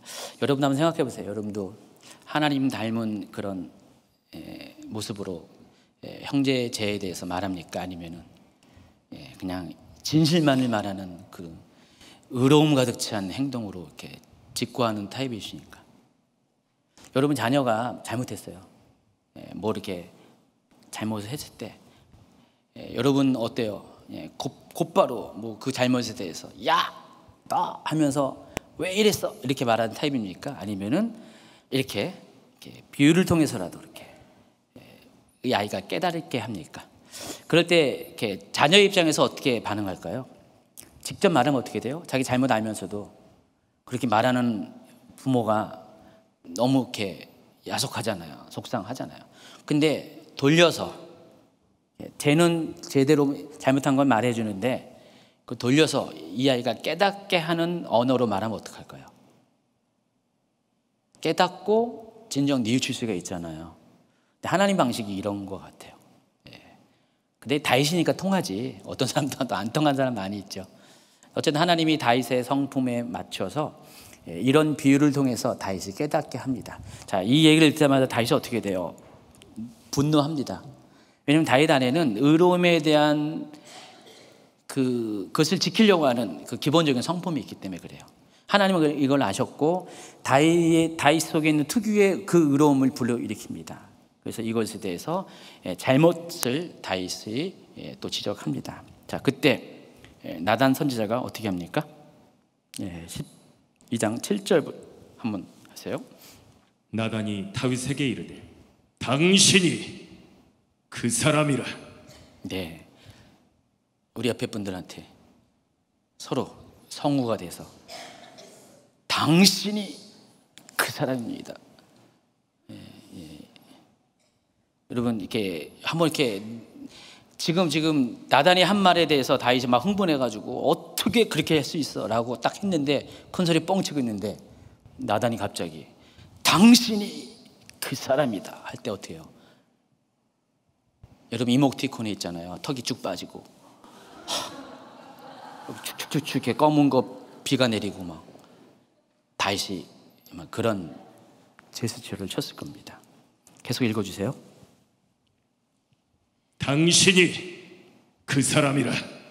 이스라엘의 하나님 여호와께서 이와 같이 이르시기를 내가 너를 이스라엘의 왕으로 기름 붓기 위하여 너를 사울의 손에서 구원하고 네 주인의 집을 너에게 주고 네 주인의 아내들을 네 품에 두고 이스라엘과 유다 족속을 너에게 맡겼느니라. 만일 그것이 부족하였을 것 같으면 내가 내게 이것저것을 더 주었으리라. 그리한데 어찌하여 네가 여호와의 말씀을 업신여기고 나보기에 악을 행하였느냐. 네가 칼로 햇사람 우리아를 치되 암몬 자손의 칼로 죽이고 그의 아내를 빼앗아 내 아내로 삼았도다. 이제 네가 나를 업신여기고 햇사람 우리아의 아내를 빼앗아 네 아내로 삼았은즉 칼이 네 집에서 영원토록 떠나지 아니하리라 하셨고 여호와께서 또 이와 같이 이르시기를 보라 내가 너와 네 집에 재앙을 일으키고 내가 네 눈앞에서 네 아내를 빼앗아 네 이웃들에게 주리니 그 사람들이 네 아내들과 더불어 백주에 동침하리라. 너는 은밀히 행하였으나 나는 온 이스라엘 앞에서 백주의 일을 행하리라 하셨나이다. 하니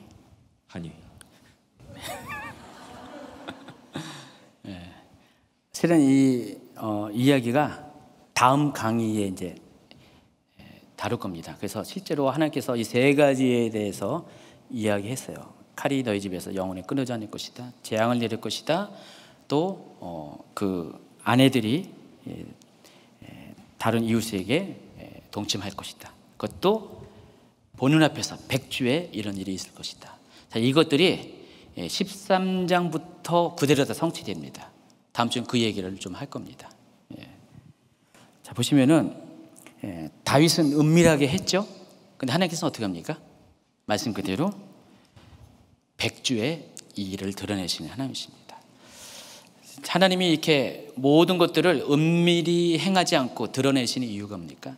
죄에 대해서 하나님은 이 같은 마음을 갖고 계시기 때문에 죄에 대한 하나님의 그런 처리 방법이 죄를 드러내십니다. 모든 사람 앞에 드러내서 그래서 죄를 결국은 없애기 위해서 하나님께서 이 같은 방법을 쓰십니다.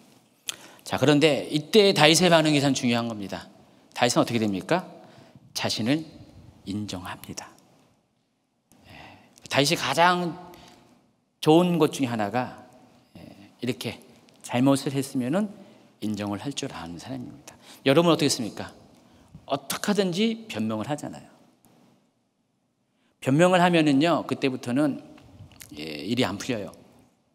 여러분 뻔히 알고 있는데, 여러분 앞에 잠깐만 변명을 하고 그런 분들 있잖아요. 여러분 어때요? 속으로는 더 신뢰 못하고 더 화가 나고 그러잖아요. 여러분 자녀들이 잘못했는데 뻔히 엄마 아빠가 알고 있는데 속이는 자녀가 있죠. 어떻게 해요? 자녀이기 때문에 속아주기도 하지만은 그런 자녀보다 잘못했어도 인정해준 자녀가 더 기특하고 신뢰하고 나중에는 좋아질 가능성이 있기 때문에 지금 다윗이 하나님 앞에서 그런 모습을 보입니다. 자, 그런데 중요한 것은 그럼에도 불구하고 죄는 용서하셨지만은 죄에 대한 대가는 반드시 하나님은 치르게 하신다는 것을 여러분 꼭 명심하시기 바랍니다. 모든 것들은 영적인 원리가 동일해요. 심은 것은 심은 대로 거두는 것입니다. 여러분 죄는 하나님이 용서하는 거 맞아요. 그렇지만 용서를 하되 대가는 지불해야 된다는 것을 꼭 잊지 마시기 바랍니다. 그 결과 밧세바와 다윗이 낳은 아이는 이로 인해서 병을 앓게 되고 그리고 죽음을 당하게 됩니다. 여기 쭉 보면은 그 다윗의 아이가 아파서 있을 때 다윗의 반응들을 보면은 어떻게 해요? 다윗은 그 아이를 위해서 전심으로 하나님께 매달리고 금식하면서 기도를 하죠. 근데 아이가 죽자마자 어떻게 돼요? 모든 것을 다 멈추고 일상으로 돌아옵니다. 그러니까 신하들 입장에서는 다윗이 좀 이해가 안 가요. 어떻게 저럴 수가 있는가? 이렇게 매정한 부모가 어디 있을까라고 했는데, 근데 다윗만이 이것을 알 수가 있습니다. 그렇게 행동할 수밖에 없는 거. 다윗이 이제 그 고백을 합니다. 12장 21절부터 23절까지 읽어주세요.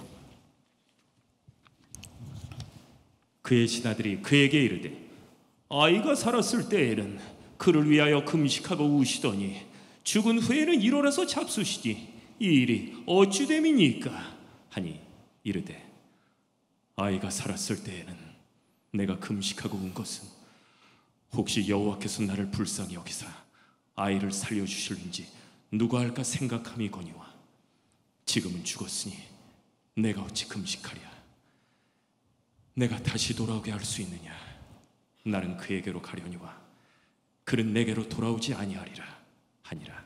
우리가 이제 겉으로 보기에는 다윗이 병중에 있는 아이의 치유를 위해서 금식하면서 기도하는 것처럼 보이는데 그와 동시에 다윗은 이때 뭘 했을까요? 바로 시편 51편의 기도를 했을 것입니다. 참회의 기도를 했을 것입니다. 근데 아이가 죽음과 동시에 이 기도가 이제 멈추게 됩니다. 그리고 더 이상 이 부분에 대해서 자기가 할 말 없음을 인정을 하고 이제는 더 이상 아이에 대해서 슬픔을 거두게 됩니다.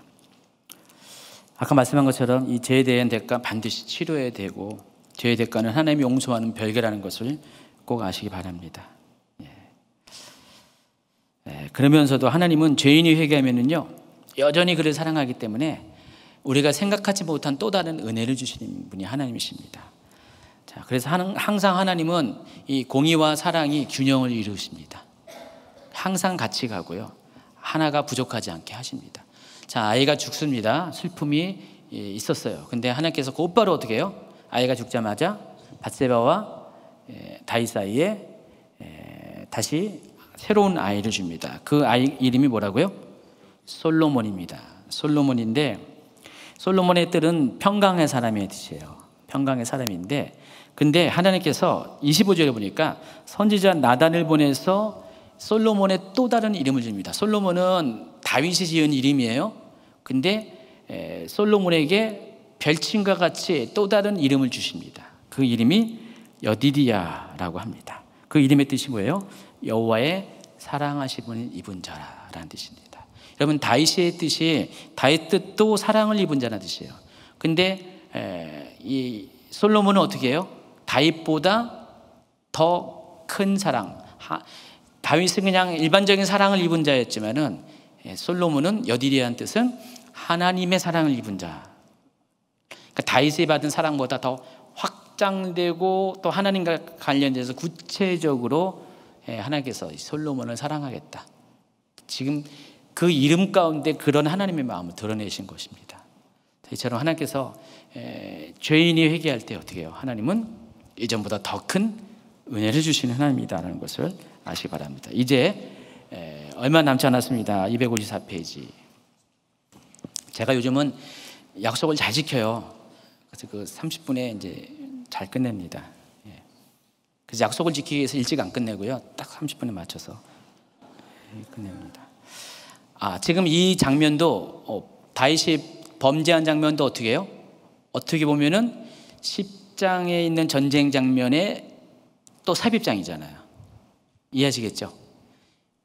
8장에 전쟁이 있고 9장에 삽입장, 10장에 전쟁이 있고 또 11장과 12장 여기까지가 삽입장이고요. 그리고 또 이제 12장 후반부 마지막 단락이 원래 이어졌던 전쟁 이야기로 끝나게 됩니다.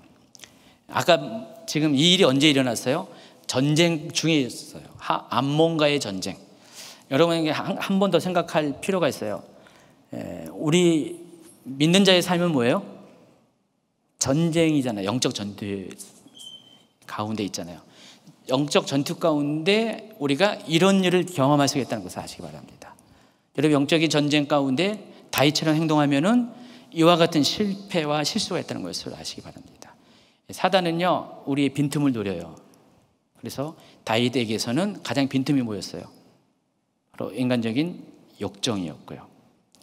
그래서 하나님은 이런 상황 가운데서 이것을 허락함을 통해서 우리에게도 교훈을 주신다는 것을 아시기 바랍니다. 어쨌든 전쟁은 끝내야 됩니다. 그래서 다윗이 전쟁을 마무리합니다. 자, 랍바성을 마침내 요압이 점령을 합니다. 여러분, 이 랍바성은 현재 요르단의 수도인 암만이에요. 요르단이 수도가 암만이잖아요. 지금 어디서 온 것 같아요? 옛날 암몬에서 온 겁니다. 그래서 이 암만을 점령하는데, 이 암만은요, 이 랍바는 두 개의 성으로 구성되어 있어요. 첫째는 여기 보니까 물들의 성이라고 불리는 곳이 하나 있었고요. 성체가 두 가지란 거예요. 물들의 성. 또 한 가지는 진짜 왕이 거하자는 왕성이 있었습니다. 물들의 성은 이 야복강에서 오는 물들이 이곳에 모이면서 여기서 수원지를 보호하기 위해서 지은 성입니다. 근데 지금 요압은 이 랍바성을 공격할 때 제일 먼저 어디 점령했냐? 이 물들의 성을 점령했습니다. 그리고 나서 왕성을 공격하는데 그 몫을 다윗에게 넘겨줍니다. 그 이유가 있어요. 자기가 점령할 수도 있는데 그 이유가 있다는 것입니다. 요압은 지금 다윗의 약점이 뭔지 알잖아요. 다윗이 전쟁 중에 전투 현장에 있지 않고 왕궁에 있다가 그렇게 범죄를 했잖아요. 또 그것들이 이제는 다 알려지면서 다윗의 명성에 흠이 갔고요. 권위가 손상됐습니다. 자, 지금 요압은 바로 그 잃어버린 다윗의 권위를 다시 회복시키고자, 어떻게 보면 요압이 굉장히 명철한 사람입니다. 뒤에 보면 이제 14장 보면은 압살롬을 불러들이는 일에 있어서 요압이 큰 역할을 합니다. 그때도 어떻게 보면 드고아한 여인을 에게 명해서 다윗을 똑같이 아까 이 나단이 한 것처럼 다윗에게 똑같이 비유를 통해서 그 다윗의 마음을 움직이는 그 역할을 하게 됩니다. 요압이. 근데 그 이유도 다른 것이 아니라 압살롬과 다윗과의 벌어진 간격을, 부자간의 간격을 메꿔주려 하는 그런 마음이 있었어요. 그래서 요압은 어쨌든 다윗의 사람이었어요. 그래서 다윗을 위해서 이와 같은 방법을 취합니다. 자기가 마무리하지 않고 정말 이렇게 전쟁의 마지막은 왕을 잡는 건데, 왕을 공격하는 건데 그 역할을 다윗에게 넘깁니다. 그래서 다윗이 전쟁 중에 벌린 이 실수를 마무리하기 위해서 전쟁을 다윗의 손을 위해서 마무리하게 한다는 것입니다. 그 이야기가 쭉 나와 있어요. 자, 이처럼 하나님께서는 어떤 분이세요? 우리가 실수하고 범죄하고 그래도 하나님은 하나님께 회개하고 하나님 은혜로 반응하는 사람들에게 어떻게 해요? 개인적인 위로뿐만 아니라 공적으로도 우리의 실수를, 잘못을 회복시켜 주시는 분이 하나님이라는 것을 아시기 바랍니다. 그래서 다윗의 한 건 딱 한 가지, 자기의 실수 범죄를 인정했고 하나님께 용서를 구했을 때, 철저히 회개했을 때 하나님은 다윗을 회복을 시켜주시는 하나님이시라는 것을 아시기 바랍니다. 한 가지 또 잊지 말아야 될 것은 그럼에도 불구하고 자신의 한 것에 대해서는 자신의 한 방식 그대로 하나님은 대가를 요구하신 하나님이시라는 것. 그래서 다윗은 하나님이 나단을 통해서 얘기한 그대로 나중에 그대로 대가를 치르게 되는데, 그게 다음 주부터 대가를 치르는 이야기가 소개될 것입니다. 자, 오늘 마치고요. 오늘 다윗을 통해서 어때요? 다윗도 여러분과 똑같은 한 평범한 인간이고요.